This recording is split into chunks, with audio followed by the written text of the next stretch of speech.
Hi hello friends, first time நேர்கள் அனைவருக்கும் வணக்கம். இன்றைக்கி நம்ம வீடியோவில் என்ன பார்க்க போகிறோம் அப்படின்னு பார்த்தீங்கன்னா, திரு ஆதவ் அர்ஜுனா அவர்கள் பேசின ஒரு விஷயம் இன்றைக்கி எவ்வளோ பெரிய பிரச்சனைக்குரிய இதாக மாறி இருக்குது, அரசியல் களத்தில் எப்படி மாறி இருக்குது அப்படின்றத பற்றி தான் இந்த வீடியோவில் பார்க்க போகிறோம். அதுக்கு முன்னாடி நம்ம சேனலுக்கு புதுசாக நீங்கள் யாராவது வந்திருந்தீங்கன்னா நம்ம சேனலுக்கு சப்ஸ்கிரைப் பண்ணிவிடுங்க. யார் இந்த ஆதவ் அர்ஜுனா அப்படின்றத பற்றி இந்த வீடியோவில் தெளிவாக பார்க்கலாம். விஜயோட தமிழக வெற்றி கழகத்தில் ஒரு முக்கிய பொறுப்பாளராக இருக்கிறவர் தான் இந்த ஆதவ் அர்ஜுனா. ரீசெண்டாக பார்த்தீங்கன்னா ரஜினிகாந்தை பற்றி ஒரு வார்த்தை சொல்லியிருந்தாரு. அது ரொம்பவே பெரிய இஷ்யூ ஆயிடுச்சு. அதை பற்றி தான் இந்த வீடியோவில் நம்ம பார்க்க போகிறோம்.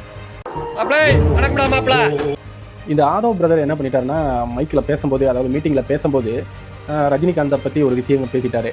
அது இன்னைக்கு பார்த்தீங்கன்னா ரொம்பவே பெரிய ஒரு பேச்சாக எடுத்துக்கிட்டு போகிறாங்க. ஆனால் நான் அவர் பேசும்போது நான் டிவி சேனலில் பார்த்தேன். அப்பயே நினச்சேன், ஐயோ இது பெரிய இஷ்யூவாக கொண்டு போயிடுவாங்களே. ஏன்னா இன்றைக்கி களம் அப்படி இருக்குது, அந்த நிலைமையில் இருக்குது, எதடா பிடிப்போம் அப்படின்ட்டு.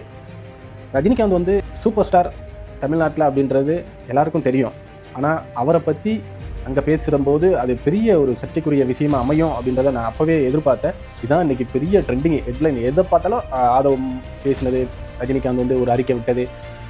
ஆனால் நம்ம பசங்கள்லாம் சும்மா இருக்க மாட்டாங்கல்ல. ஏதாவது ஒரு விஷயத்த எப்படி ஹேண்டில் பண்ணணும் அப்படின்றது நம்ம பசங்களுக்கு சொல்லித்தரணும்னு அவசியமே கிடையாது.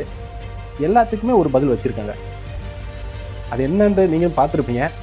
ஒவ்வொரு கிளிப்பாக எடுத்து போட்டாங்க. அதாவது இந்த சூப்பர் ஸ்டார் ரஜினிகாந்த் என்ன பண்ணிட்டாரு அப்படின்னு பார்த்தீங்கன்னா, இதுக்கு முன்னாடி என்னென்னமோ யாரோ எவ்வளவோ பேசுனாங்க. அதில் ஒரு சில வீடியோக்களை நம்ம பார்க்கலாம். ரஜினிகாந்த் ஒரே தேர்தலில் முதலமைச்சர் அந்த புடுங்கில்ட்ட நான் சொல்றது, ஓ உருவப்படம் குறித்த பதாகைக்கு பால் ஊத்துறவன்ட்ட சொல்லணும். நீ அதுக்கு பதிலாக ஒரு மரத்தில் இருந்து நீரை ஊத்துறான்னு நீ சொல்லணும். அப்பதான்டா நீ மண்ணை நேசிக்கிற. நீ சொற்ற போட்டு இமயமலைக்கு போறதை விட்டுவிட்டு இந்த வேலை உங்களுக்கு வேண்டாம்னு நம்ம சொன்னா கேட்கறது இல்லை.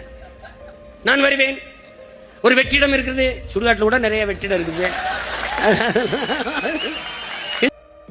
மண்டைக்குள்ள மயிர்தான் மட்டும் மூளையிலிருந்து பரதேசி போயிருக்கு. மரியாதை ரஜினிகாந்த் கூட்டம் என்ன பேசுவாரு கேட்க முடியாது. சூப்பர் ஸ்டார் யாரா? சூப்பர் ஸ்டார் யார்? சூப்பர் ஸ்டார் இங்க ஒரு மாநகட்ட நடிகர் ஒருத்தருக்கா, ஒரு 50 வருஷமா தமிழ்நாட்டுல வாழ்ந்திருக்கான இந்த புறம்போக்கு இவனுக்கு ரசிகரா இருக்கணும். செருப்பு கொண்டு அடிப்பாங்க. மிரட்டி தான் நம்ம நண்பர் ரஜினிகாந்தே கட்சி தொடங்க சொல்லியிருக்காங்க.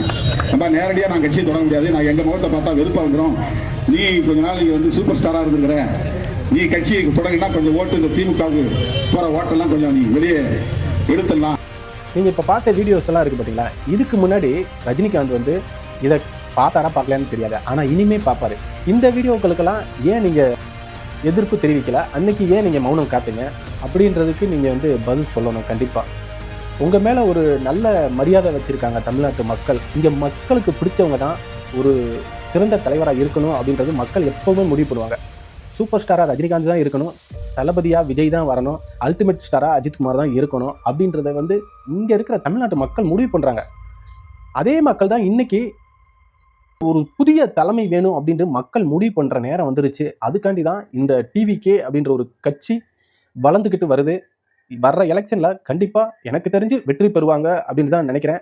எதுடா கிடைக்கும், எப்படா டிவிகேவை அப்படியே ட்ரோல் பண்ணி டிவிகேவை வீழ்த்திடலாம் அப்படின்னு நினச்சி நிறைய பேர் சதி பண்ணிக்கிட்டே இருக்காங்க. அவங்க விரிக்கிற தேவையில்லாத ஒரு வலையில் போய் நம்ம மாட்டிக்கிற வேணாம், கவனமாக இருப்போம். வர்ற எலெக்ஷனில் கண்டிப்பாக டிவிகே வெற்றி பெறும் அப்படின்ற நம்பிக்கை வைப்போம். நம்பிக்கை அவரே அடிக்கடி சொல்லிட்டாரு. என்னப்பா ஓட்டு போடுவீங்களா அப்படின்னு டவுட்டில் கூட கேட்குறாரு. ஆனால் ஏன்னு கேட்டிங்கன்னா இதுக்கு ஒரு காரணம் இருக்குது. ஆந்திராவில் சொல்லுவாங்க, சிரஞ்சீவியை சொல்கிறாங்க அடிக்கடி. சிரஞ்சீவியே இப்படி தான் இருந்தார், பெரிய இது அடுத்து சிஎம் ஆகிடுவோம் அப்படின்னு கனவுல இருந்தார். ஆனால் அவர் கனவை உடச்சிட்டாங்க. அதே மாதிரி தான் இங்கே தமிழ்நாட்டிலையும் நடக்க போகுது. வேடிக்கை பாருங்கள், காத்திருந்து பார்ப்போம். காலம் பதில் சொல்லும்னு கூட இப்போ கூட ஒருத்தர் அறிக்கை விட்டுருக்காரு. காலம் பதில் சொல்கிறதுக்கு இல்லை, களம் பதில் சொல்லும். டிவிகே தான் ஜெயிக்கும். தமிழகத்தை அடுத்து ஆள போகிறது டிவிகே தான், விஜய் தான் அப்படின்றத நாங்கள் இந்த இடத்துல ஆணித்தளமாக உறுதியாக சொல்கிறேன். மக்களே, நீங்களும் நம்புங்க, நீங்களும் நம்பிக்கை வையுங்க. கண்டிப்பாக எலெக்ஷனில் டிவிகே ஜெயிக்கணும்னா நீங்கள் போராடியே ஆகணும். கொஞ்சம் பொறுமையாக கவனமாக கையாளுங்க. மக்கள்கிட்ட நீங்கள் யார் அப்படின்றத புரிய வைங்க. கண்டிப்பாக மக்கள் நல்லது யார் செய்கிறாங்களோ அவங்களுக்கு ஓட்டு போடுவாங்க. ஓகே நண்பர்களே, இந்த வீடியோவில் நான் யாரும் எதுவும் குறை சொல்லணும் அப்படின்றதுக்காண்டி சொல்ல கிடையாது. வெற்றி நிச்சயம். தேங்க்யூ. மீண்டும் அடுத்த ஒரு வீடியோவில் சந்திப்போம். நன்றி, வணக்கம். கான்ஃபிடென்ட்டா இருங்க, நல்லதே நடக்கும், வெற்றி நிச்சயம்.